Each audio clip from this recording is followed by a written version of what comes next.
On est venu pour inciter les gens justement à connaître un peu le métier des électriciens de signalisation ferroviaire. Tout le monde prend le train, tout le monde a déjà entendu panne de signalisation ferroviaire, mais très peu de personnes imaginent un peu ce qu'il y a derrière.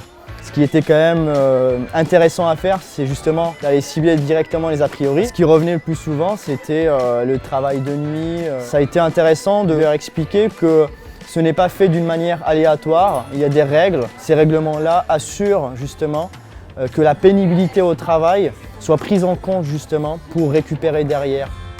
Effectivement, il y a de l'astreinte, mais cette astreinte génère rémunération supplémentaire.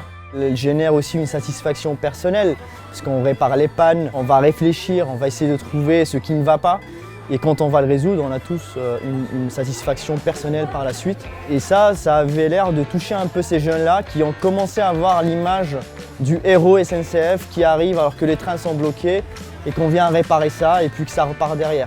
Et ça a permis de débloquer en fait ces jeunes-là qui au départ parlaient que de la pénibilité, se sont retrouvés à nous poser des questions plus concrètes sur comment on fait pour évoluer. Donc il y avait une sorte de projection un peu au sein de la boîte, ce qui m'a fortement plu.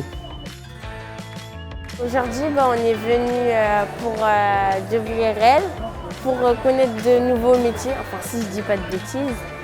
On a proposé des idées, dire ce qu'on pensait sur ce métier, si on le connaissait ou pas, et j'ai appris de nouvelles choses parce que je ne connaissais pas.